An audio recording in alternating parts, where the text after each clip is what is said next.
eu já queria agradecer muito a disponibilidade, né, e dizer que a gente tem então uma expectativa de dialogar bastante hoje com você, tá bom? Muito obrigado. Então, bom dia, muito obrigado, Edmundo.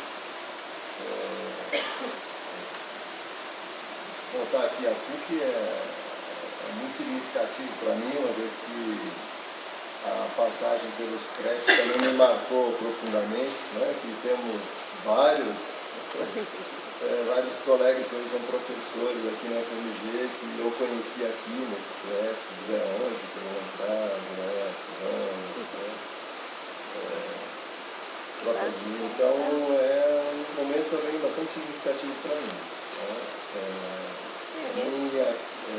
Estar aqui em Belo Horizonte sempre é muito prazeroso, porque a gente sempre muito bem acolhido aqui, né? Estava brincando aqui, na primeira sala que entrei tinha um monte de biscoitinhos, na segunda sala que entrei também um cafezinho bacana. Bom, mas isso faz parte um pouco assim, dessa política dessa característica mineira de acolhimento que faz uma diferença, né?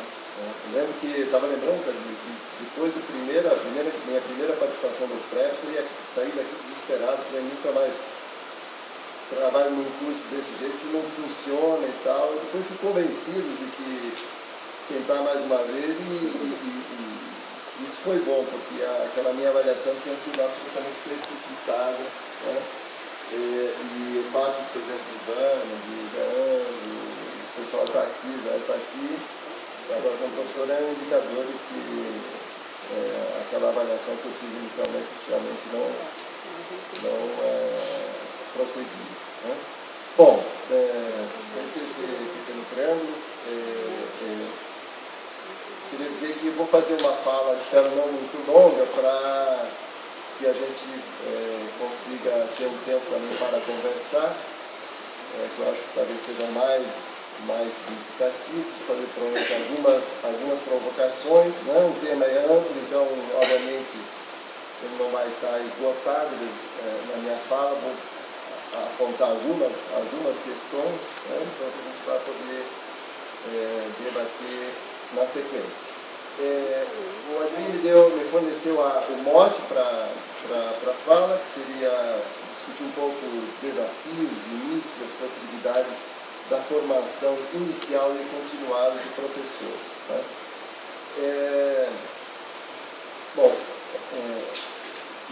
Alguns dias atrás estive aqui em Belo Horizonte, conversando com a Admir e com o Cláudio, e falando assim, você não usa aquela estratégia que se usou num outro evento, na verdade, que foi na Fundação Helena Anticorpo, e eu acabei adotando essa ideia.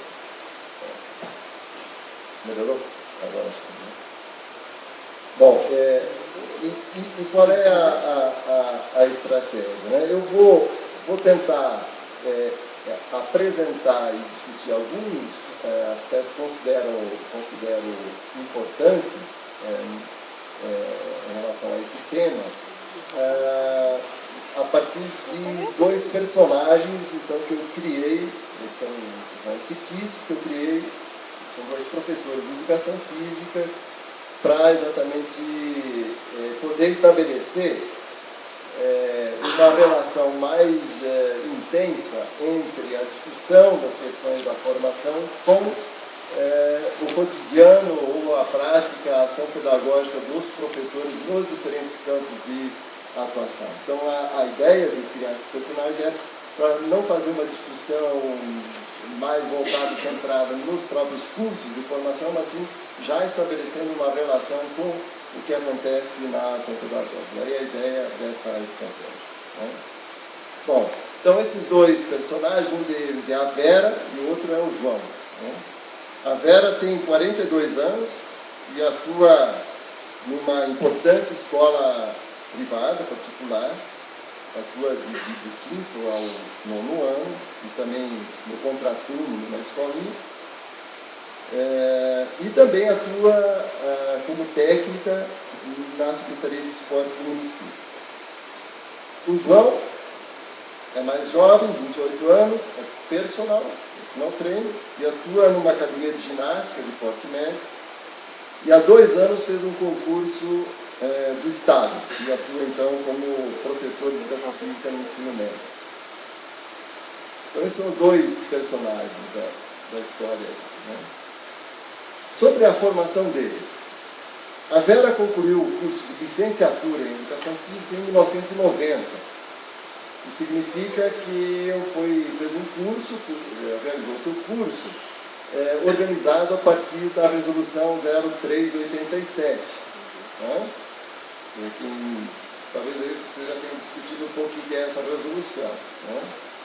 Então esse é o curso que ela fez. E o João fez o bacharelado, concluiu o bacharelado em 2009, e depois fez uma complementação, quando ele resolveu fazer o concurso de professor para atuar na escola também, ele fez uma complementação da licenciatura. Tá? Então, a Vera, como a maioria de seus colegas, optou por fazer o curso de Educação Física em função de seu grande envolvimento com o esporte. A vida toda, né, desde a sua infância, se envolveu com o esporte. E mais especificamente com a GRD, com a ginástica rítmica. Ela foi, inclusive, convocada para a seleção do estado dela. O João, diferentemente, embora sempre tenha sido ativo fisicamente, teve suas experiências corporais mais fortemente vinculadas às artes marciais, então, do karatê, taekwondo, e mais intensamente com a musculação. Né? Era meio rato de academia, como se diz, né? Desde a adolescência. Então, esses foram os motivos que levaram os dois a fazer o curso de educação, a opção pelo curso de educação física, em função dessa história de cada um. Não é muito diferente daquilo que a gente encontra, né, nos nossos cursos de hoje. Bom, aqui eu já queria fazer então um primeiro parênteses, uma primeira discussão sobre o que isso tem a ver com os processos de formação.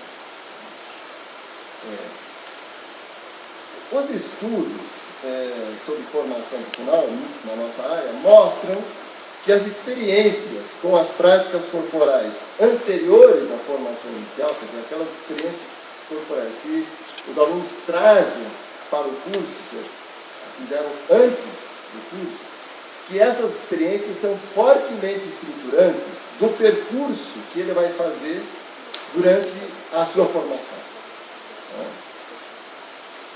Portanto, fortemente estruturantes da própria construção da identidade docente desse professor. Vera, por exemplo, sempre quis ser treinadora de GRD, formar uma boa equipe de ginástica rítmica na sua cidade natal.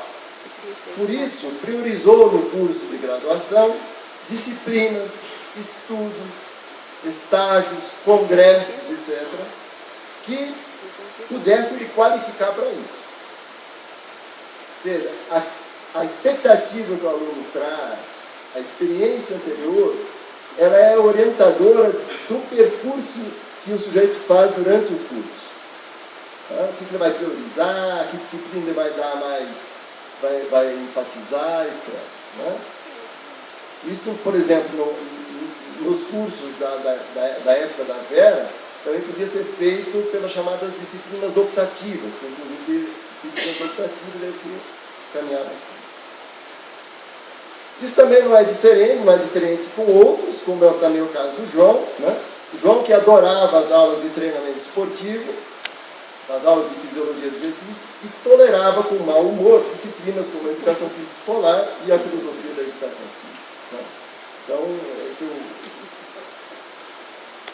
outro aspecto a salientar é que esses dois professores exemplificam bem o perfil dos que procuram o curso de educação física, bem como o processo de transição ou mudança desse perfil.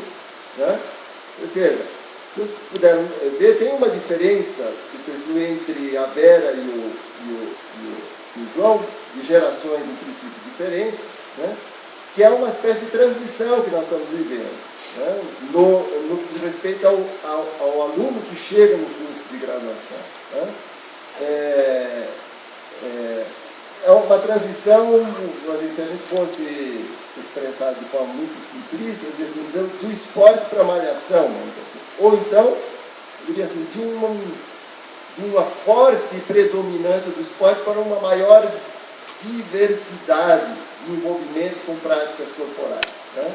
Esse é um levantamento que a gente faz todo semestre no começo do curso, né? E a gente pode perceber, então, essa pequena transição aí. Né? Embora, vou dizer assim, o fato dos alunos terem muito envolvimento com o esporte ainda é um fator bastante determinante da escolha do curso. Né? Bom, então, isso coloca, essa situação nos leva a algumas perguntas, que me parecem importantes. Né? Como o curso deve lidar com essas diferentes expectativas? O currículo é construído com uma determinada direção, pretende formar, a gente sempre quando constrói currículo, um dos itens é perfil do nosso egresso, que nós queremos. Como é que lidar com essa dissonância entre o perfil que se pretende e a expectativa que o aluno tem? Né? Elas costumam provocar grandes tensões que às vezes podem provocar mudanças por parte do aluno, né? Mas também pode provocar abandono, no caso, por exemplo, das expectativas serem muito contrariadas. Né? Mas, de qualquer forma, a pergunta é se o curso, se as estratégias que o curso usa, efetivamente tem condições, no seu processo de formação, de influenciar significativamente aquele perfil ou aquelas experiências e aquela visão que o aluno traz para o curso. Em que medida o curso é efetivo nessa direção. Né? Quer dizer, como alterar isso no curso? Como articular, talvez aí seja a questão mais importante, como articular a formação inicial àquelas experiências? Né? Como articular a formação com as experiências no âmbito da cultura corporal do momento que os alunos trazem para o curso? Esse me parece um desafio bem significativo, né? Que o que as pesquisas têm mostrado, né? O trabalho, por exemplo, da professora Zenória, que é uma colega nossa, é de que, de uma maneira geral, o curso tem pouca repercussão no que diz respeito a modificar essa experiência corporal, né, incorporada que os alunos trazem ao longo do curso. O que nos coloca a pensar, porque, afinal de contas, a nossa pretensão então, alterar a visão que a pessoa traz quando chega ao curso. Né? Bom, então esse é um ponto que fica para a gente discutir. Vamos agora, então, um pouco aos primeiros empregos da Vera e do João. Vera, quando se formou, não encontrou emprego imediatamente como treinador de GRD e acabou aceitando o convite para atuar como professora de uma importante escola privada. Essa escola oferecia aos alunos, no contraturno, um projeto de escolinha de esporte. Vera viu aí a oportunidade de oferecer, então, uma escolinha de GRD, o que efetivamente aconteceu. Dentro de sua visão, né, dentro da visão dela, ela obteve um grande sucesso. E em poucos anos, passaram a ser dessa escolinha os ginastas e as ginastas que representavam o município e o estado nas competições escolares e mesmo na federação dessa modalidade. O auge, inclusive, foi a convocação de uma menina que saiu dessa escolinha para a seleção brasileira. Bom, isso, obviamente, lhe propiciava um grande prestígio interno na escola. Né? Mas e as suas aulas curriculares de educação física? Vera se debatia com o currículo de educação física de sua escola, que previa o ensino de um variado repertório de práticas corporais e do basquete ao judô, do vôlei à capoeira, da dança aos jogos populares, e assim por diante. E ela se questionava: como é que eu vou ensinar todas essas práticas se eu não sei praticá-las? Se eu não sei realizar, se eu não sei jogar basquete, se eu não sei jogar capoeira, assim como. Ela se questionava: eu não poderia privilegiar a GRD, o currículo da escola? E o conteúdo das aulas? Deveriam, como na escolinha, se reduzir a aquelas técnicas esportivas ou as práticas? O objetivo das aulas, enfim, não seria o de ensinar as destrezas esportivas, coisa que ela fazia na escolinha? E ela ficava se perguntando: qual a diferença entre minhas aulas de educação física, do currículo da escola, e as minhas aulas da escolinha? Tem alguma diferença? Deve ter. João, por outro lado, continuou a atuar na mesma academia em que havia feito um dos seus estágios. Agora, obviamente, como professor na modalidade de personal trainer. E tem uma espécie de franquia na academia. Tem seus clientes próprios, mas que também pagam a academia, já que se utilizam do espaço e dos equipamentos da mesma. É uma coisa comum nas academias. Sente-se muito à vontade no seu trabalho, porque, de alguma forma, seja como professor, seja como aluno, sempre esteve envolvido com essa prática. Como a Vera, que se sente confortável quando dá aula de GRD. Ele se sente confortável quando dá aula de musculação. Além disso, o trabalho é individualizado. Estabelece-se uma relação pessoal entre professor e aluno ou cliente. No entanto, como seus rendimentos como personal são muito oscilantes, flutuantes, ora tem muitos alunos, ora tem pouco, etc. Chega o verão tem mais, chega o inverno tem menos, essa história toda. Ele resolveu tentar um concurso público em busca de maior estabilidade, principalmente para ter uma fonte mais certa, estável de renda e uma aposentadoria também. Já que pretende investir no imóvel, quer casar, etc., quer comprar um imóvel, precisa de um emprego mais seguro. A escola que lhe coube na distribuição, além de distante do seu domicílio, está localizada próxima a uma favela.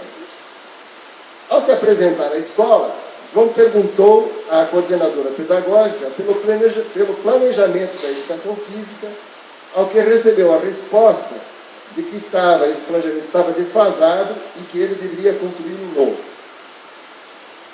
A escola possuía uma quadra esportiva com 2 arcos de futsal e umas poucas bolas.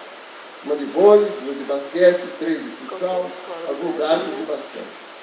E ele se perguntou: por onde começar?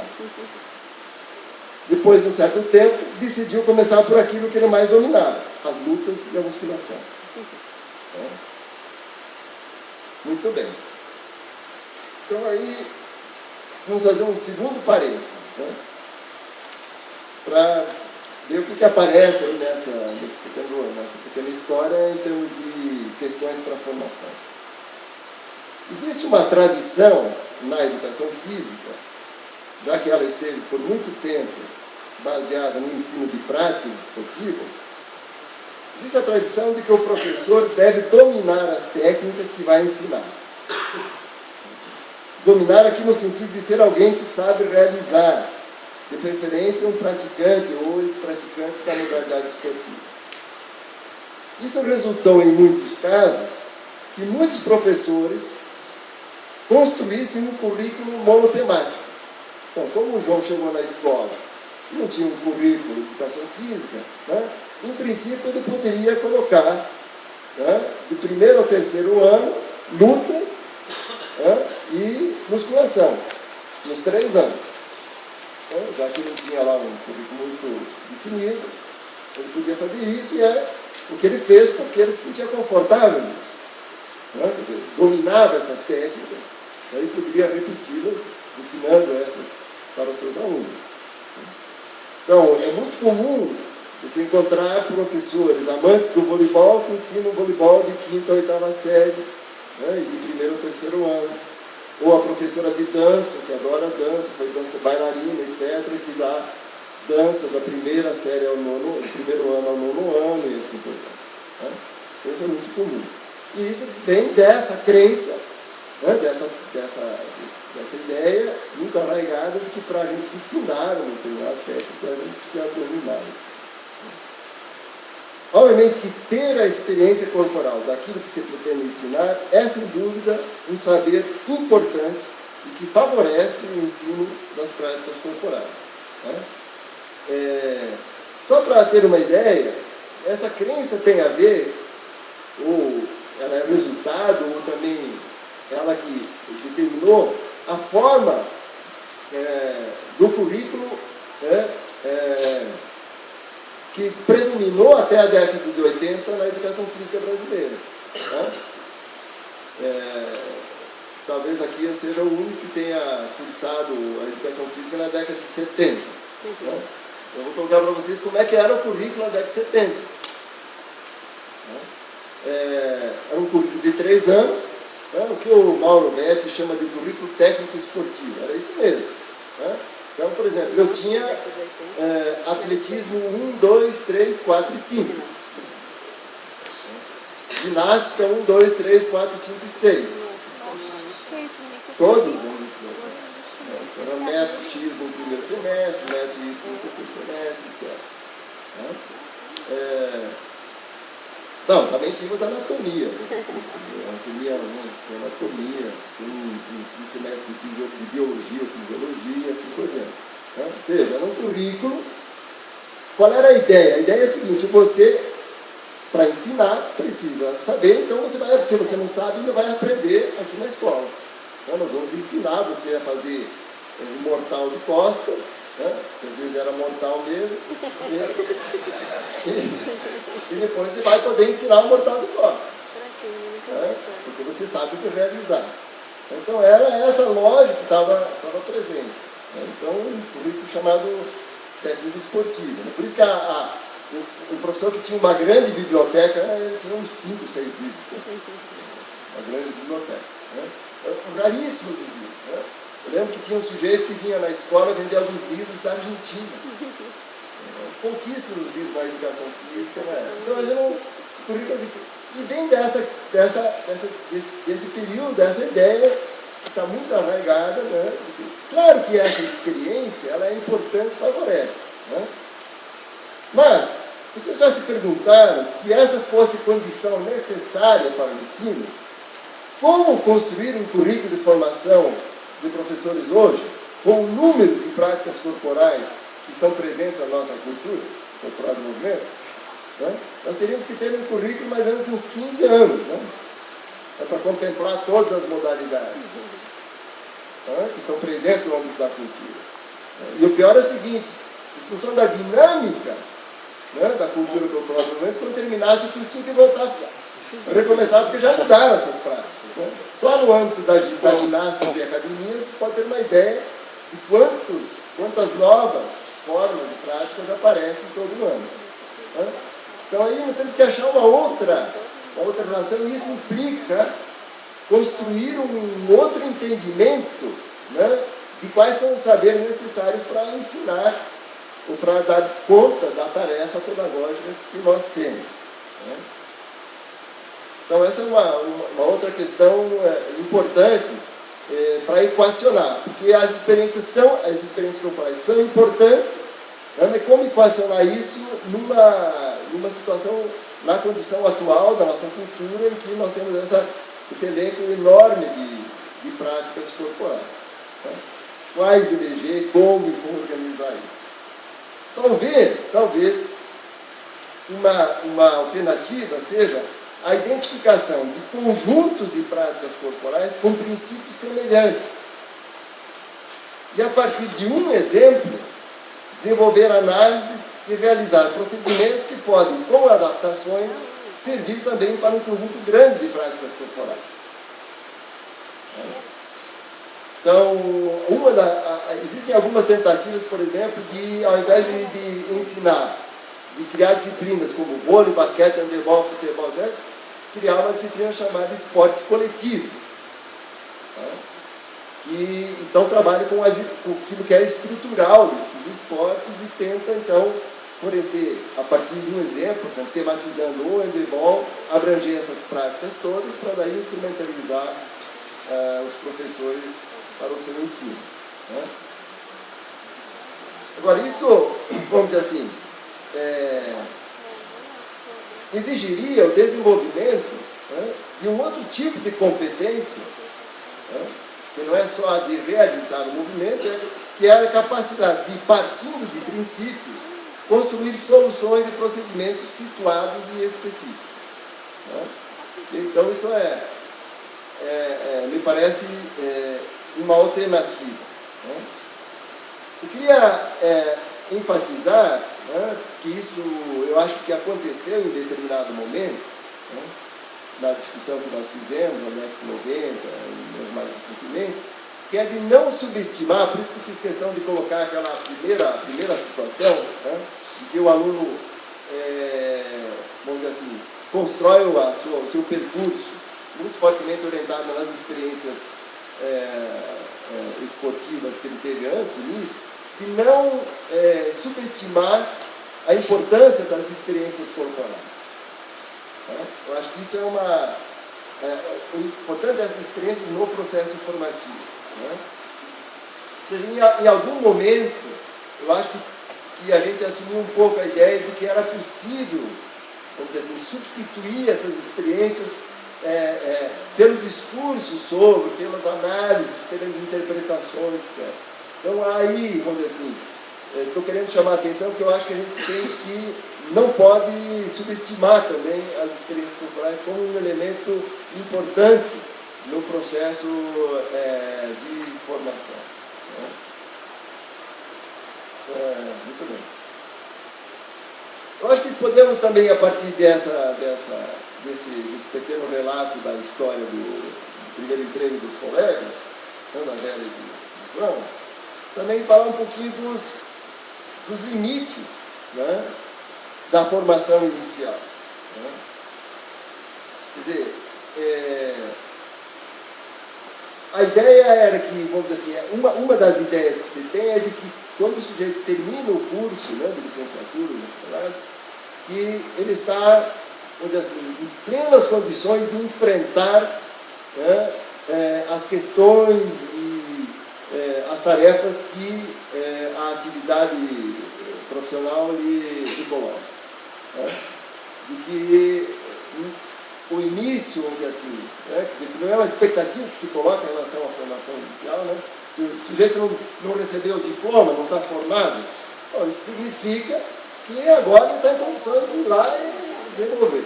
Né? Então, essa é uma expectativa que se coloca em relação aos cursos de formação inicial, que me parece extremamente problemática. Né? Talvez a gente vê se tem uma outra postura em relação a isso, mas que assim, precisa ser também, de alguma forma, objeto de discussão no processo formativo. Né? Como lidar, a gente podia perguntar assim, como lidar com situações adversas com as quais o professor constantemente se defronta na prática? Né? Quer dizer, como tentar, no processo de formação, contemplar isso? Né? Por muito tempo se negligenciou um pouco essa questão. Né? Então, o sujeito tinha, nas aulas concretas, que tinha um estágio muito no final do curso, muitas vezes um estágio meia boca, que não acontecia direito, então o sujeito fazia umas experiências ou fazia uma certa prática de ensino com os próprios colegas. Né? Então, quando chegava lá na escola ou no local de trabalho, levava um choque. Né? Dizia, pô, e agora? Né? Pô, eu lá na universidade tinha 12 bolas, aqui tem uma. Né? Lá a gente sempre estava entre 20, aqui tem 40. Essas situações. Né? Então, como lidar com essa coisa? Então, tem alguma forma de preparar para... Nos cursos de formação, os cursos de formação devem levar essa realidade em consideração, como trabalhar com ela no próprio curso de formação, para que, quando o aluno tiver esse, entre aspas, choque, ele tenha condições de sobreviver a ele. Tem, né? Sem abandonar, sem resignar, etc. Então, uma possível solução, né, seria colocar o futuro aluno precocemente em contato com a realidade da escola. Né? De alguma forma, esse programa, né, já desde as diretrizes, das novas diretrizes, uma das pretensões das novas diretrizes da licenciatura, né, com a inclusão de mais horas de estágio do estágio mais precocemente, colocar o estágio mais precocemente no processo de formação, no começo do curso também, era exatamente fazer isso, quer dizer, fazer com que o futuro professor tivesse contato com a realidade da escola, ou no caso de outros cursos, em outros espaços, precocemente, para que ele, vamos dizer assim, não se iludisse em relação ao que ele iria enfrentar quando fosse efetivamente para a escola. Né? Então, essa talvez seja efetivamente uma forma de desenvolver competências para lidar com essas, vamos dizer assim, incertezas que vão estar colocadas para ele no cotidiano, quando ele efetivamente for atuar como profissional ou como professor. No entanto, achar que todas as situações poderão ser previstas o objeto de experiência também é um engano.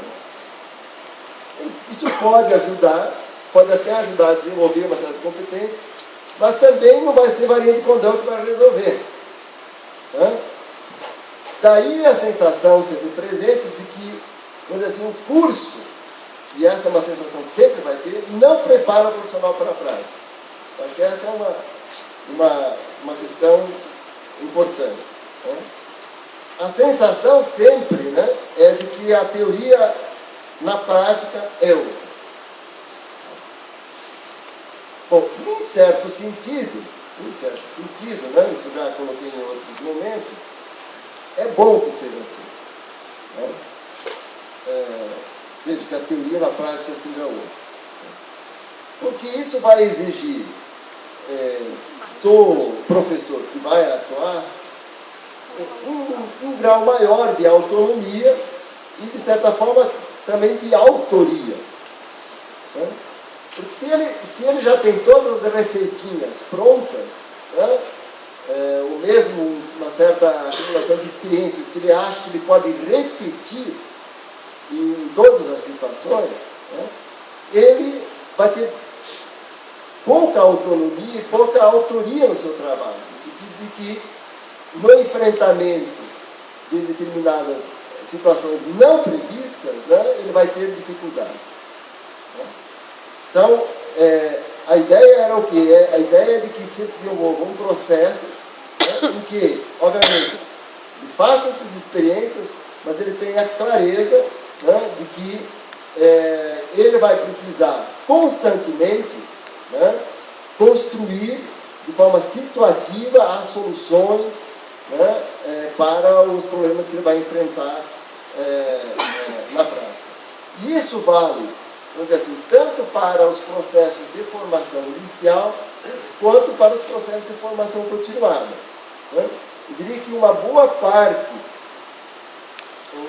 dos programas de formação continuada ainda trabalham, né, com a ideia de que os experts constroem soluções, né, que devem ser, então, aplicadas pelos professores lá na prática. Então, esse modelo, né, de formação continuada me parece que é um equívoco, né, mas que continua sendo fortemente praticado. Então, a ideia é de construir processos de formação continuada, assim como processo de formação inicial, que permitam desenvolver um grau de autonomia e autoria maior para que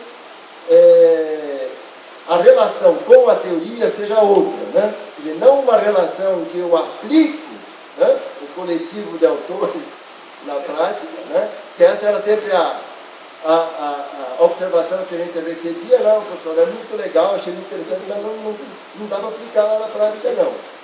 Né? A ideia é dizer, mas não é para ser aplicado. Como assim não é para ser aplicado? Não, é para você utilizar como ferramenta para você construir a tua prática. Né? O que é muito diferente, mas isso... A formação técnica, por exemplo, que eu relatei, que eu recebi, não me permitia isso, eu não desenvolvi competências para isso. Eu era craque em pegar a aula de basquete que eu tive na escola e reproduzir ela lá na outra escola. Eu era craque nisso. Né? Mas era uma coisa mecânica.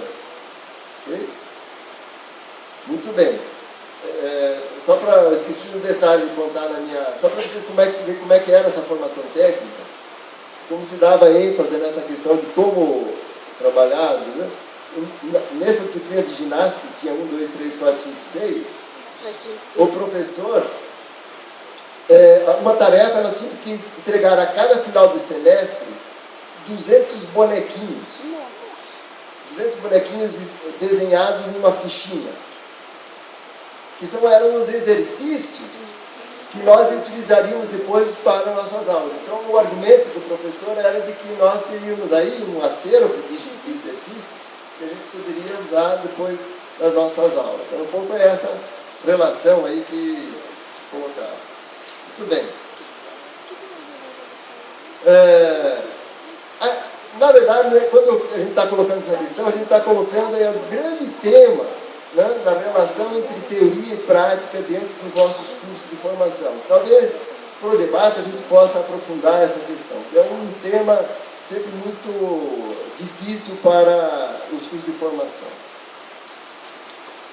Bom, então, uma pergunta que a gente poderia fazer também seria: qual a solução para o problema que, quando durante a formação inicial o professor privilegiou um determinado conjunto de saberes e práticas, e depois se defronta com uma nova situação, não prevista inicialmente, como foi o caso do João, que durante a formação não cogitava trabalhar com a educação física escolar. Quer dizer, esse é um outro problema. Né? Quer dizer, o sujeito, que nem a Vera, privilegiou um determinado percurso, né? Se qualificou de uma determinada forma, e quando não consegue um emprego, né, para aquilo que ele se qualificou, ele não vai deixar de atuar profissionalmente, ele vai atuar em outro espaço para o qual ele não se qualificou plenamente. Quer dizer, como é que você pode, num curso de formação, né, tentar, de alguma forma, minorar esse problema? Né? Essa é uma equação bem difícil. Assim como lidar, por exemplo, com o tema do interesse por uma especialização já na graduação. Tem muitos alunos que chegam e dizem assim: não, professor, tudo bem isso aqui, mas eu não vou fazer nada disso. Eu quero desde o primeiro... Tem aluno que chega para lá e desde o primeiro semestre ele quer saber como é que ele pode ser personal. Quer dizer, o que ele tem que fazer. Então ele quer se especializar desde o primeiro semestre. E como lidar com isso no curso de formação é uma questão bem complicada. Né? Bom, talvez para a questão da formação, para aquela questão de, particularmente no que diz respeito ao espaço de atuação escolar, para lidar com as incertezas e dificuldades e problemas que surgem no âmbito do cotidiano escolar, talvez também aí, assim, o programa PIBID tem uma contribuição importante para dar, principalmente porque traz para o processo aquele professor que está na escola, o chamado supervisor. Né? Então, esse contato, talvez uma das grandes virtudes também desse programa seja exatamente fazer com que a universidade, por imposição, de alguma forma, dialogue mais com a escola, com quem está na escola. Né? Eu sei que existe uma série de percalços, dificuldades aí, mas pelo menos essa ideia é uma ideia que me parece bastante produtiva. Bom, mesmo porque, vamos dizer assim, se isso pode resultados ou efeitos positivos na formação inicial do professor, também pode ter efeitos muito interessantes no próprio processo de formação continuada do professor. Bom, vou abrir então agora um tópico sobre a formação continuada dos nossos dois personagens. Já estou finalizando. Os nossos dois personagens se defrontaram, então, com questões e dificuldades que exigem muito deles, para que possam desenvolver uma boa prática, né? Em que medida os processos de formação continuada podem ajudá-los nesse processo? No caso de João, o seu envolvimento com o tema do personal training indica a necessidade de manter-se, entre aspas, atualizado. E aí não por acaso o termo atualizado, porque essa é a ideia mesmo, né? Sempre tem uma técnica nova, então formação continuada nesses campos tem muito a ver com a ideia de se atualizar, quer dizer, a nova técnica aparece, então eu me aproprio dela. Né? O que significa, no caso do João, em linhas gerais, participar dos workshops, né? Dos pequenos cursos oferecidos, praticamente pela iniciativa privada. Né? E também, obviamente, manter-se atualizado através da internet, com revistas, etc. Mas em relação à educação física escolar, ele, né, nesse caso, tem a expectativa de que a rede estadual ofereça uma oportunidade de capacitação nesse sentido. Né? E a Vera, durante seu processo formativo, não teve oportunidade de ler o coletivo de autores. Mas ouviu falar rapidamente em algumas das capacitações que a escola promoveu. Dava pouca importância porque seu envolvimento, esforço e seu reconhecimento estavam voltados para a GRD. E aspecto que monopolizou, de alguma forma, seus esforços de formação continuada também. Você procurou o curso junto à federação. Em meados dos anos 90, em função da pressão da escola, resolveu voltar à universidade e fazer um curso de especialização em educação física escolar. Acho que não foi no pré. Foi num curso. Talvez lá na UFRGS. E lá ela viu a sua visão de educação física fortemente criticada. E acabou saindo do curso com um discurso crítico, mas sem saber fazer, ou sem saber bem como fazer uma educação física crítica. Também saiu com um grande dilema. Como compatibilizar a concepção educativa que orientava seu trabalho como treinadora de GRD com a visão de educação física a partir de uma pedagogia crítica? Mais tensões, mais conflitos.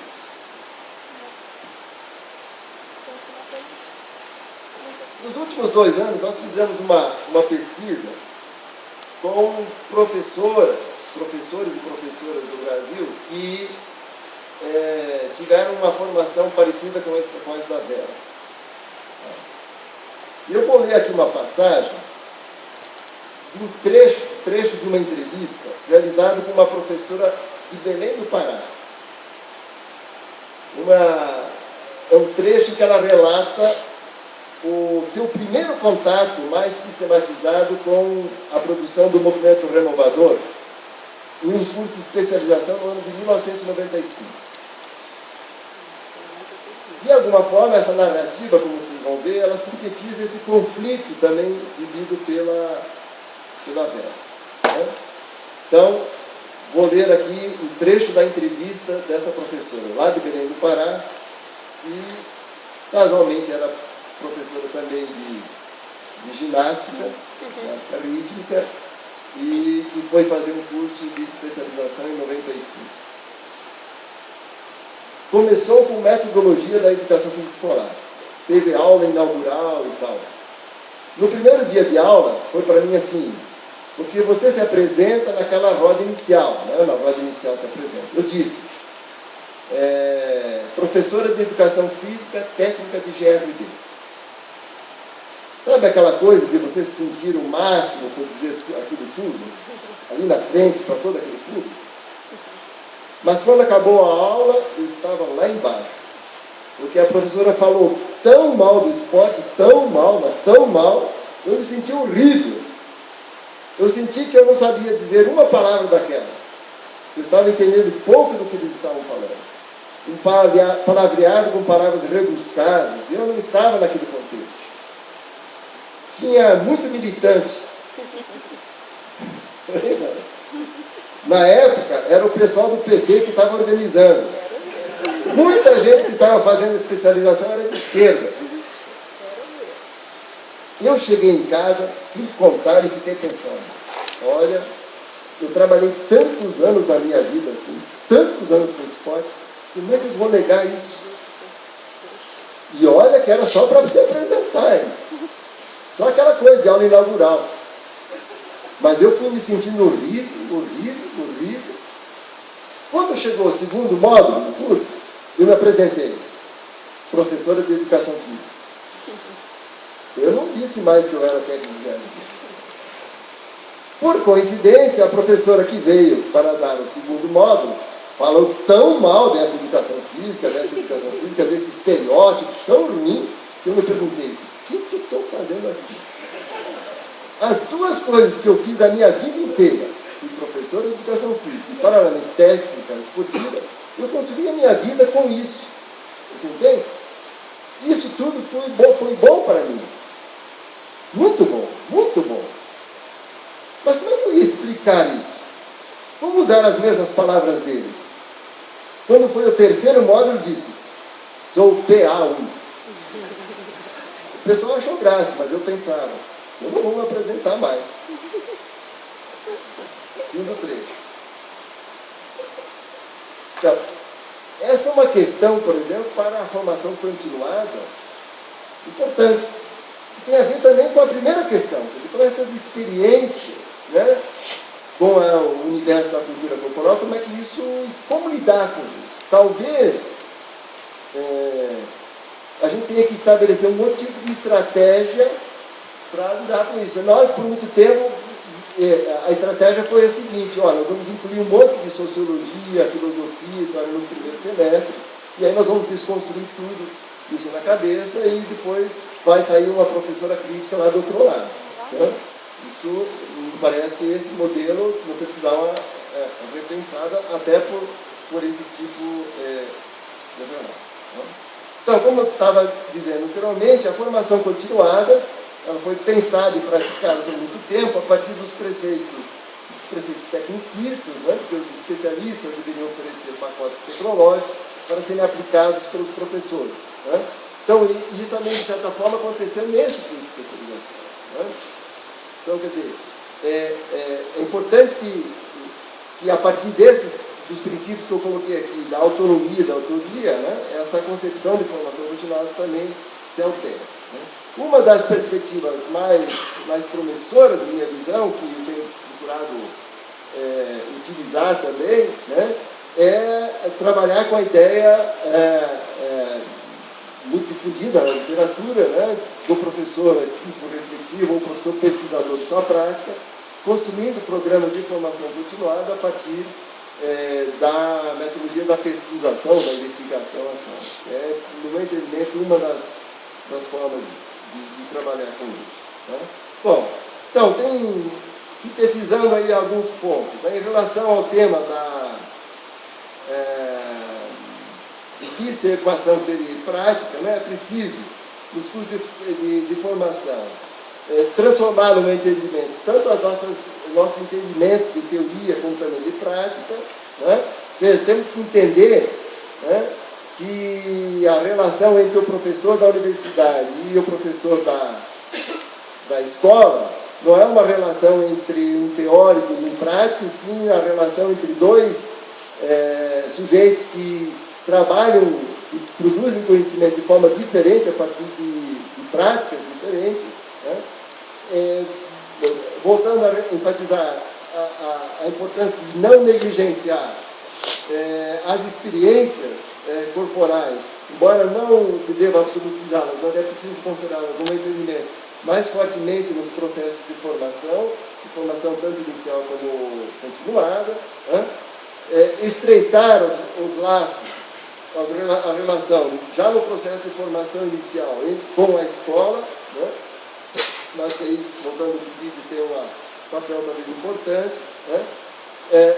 E, como eu coloquei por último, também, se possível, estimular o processo de formação, construir o processo de formação continuada, mais a partir de princípios como, por exemplo, a ideia da pesquisa-ação. Muito bem. O princípio era isso, queria colocar como provocação inicial, e aí ficou aberto e à disposição para a gente continuar conversando. Tá? Obrigado pela atenção por enquanto.